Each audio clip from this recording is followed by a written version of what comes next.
الحمد لله رب العالمين الصلاة والسلام على خاتم النبيين وعلى آله وصحبه أجمعين أما بعد فأعوذ بالله من الشيطان الرجيم بسم الله الرحمن الرحيم قال الله تعالى في سورة التوبة لا تعتذروا قد كفرتم بعد إيمانكم إن نعف عن طائفة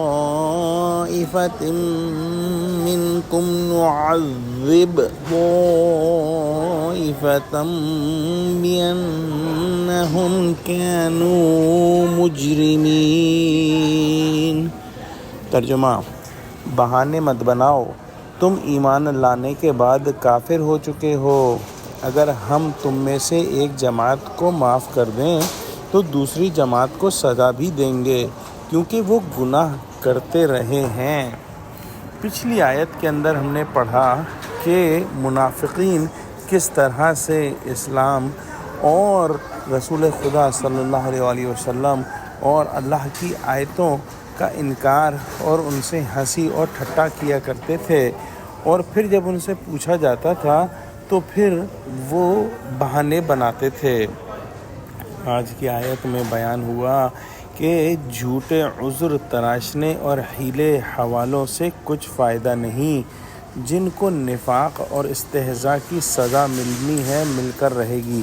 ہاں، جو اب بھی صدقے دل سے توبہ کر کے اپنے جرائم سے باز آ جائیں گے انہیں خدا معاف کر دے گا، یا جو پہلے ہی سے باوجود کفر و نفاق کے اس طرح کی فتنہ انگیزی اور استہزاء سے علیحدہ رہے ہیں انہیں استہزاء اور تمسخر کی سزا یہاں نہ ملے گی۔ اس آیت کے شروع میں ایک اور مضمون بھی بیان ہوا ہے، وہ یہ ہے کہ منافقین جو تھے ان میں اکثریت ان لوگوں کی تھی جن لوگوں نے اسلام قبول کیا تھا تو کسی بری نیت سے نہ کیا تھا۔ جب انہوں نے اسلام قبول کیا اور اسلام میں داخل ہوئے اور پھر ان کو احساس ہوا کہ اس راہ میں تو بڑی مشکلیں ہیں، بڑے امتحان ہیں، تو پھر دنیا کی محبت میں وہ پیچھے ہٹے اور پسپائی اختیار کی اور منافقت کی راہ پر پڑ گئے کہ بہانے بناتے رہیں اور مسلمانوں کا ساتھ جو ہے وہ صرف زبانی کلامی دیں، اور جب امتحان کا وقت آئے تو الٹے پیروں پیچھے گھوم جائیں۔ لہذا ان لوگوں کے بارے میں بیان ہوا کہ یہ وہ لوگ تھے جنہوں نے کفر کو اختیار کیا ایمان لانے کے بعد۔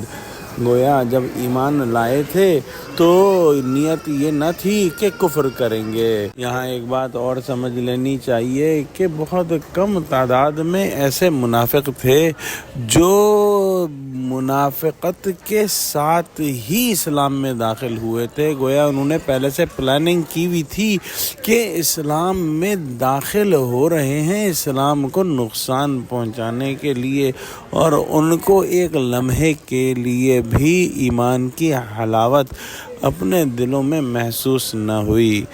دعا کرتے ہیں کہ اللہ سبحانہ و تعالی ہم کو قرآن کا فہم عطا فرما، ہم کو سچوں سے جوڑے اور ہم کو صراط مستقیم پر قائم فرما دے، آمین۔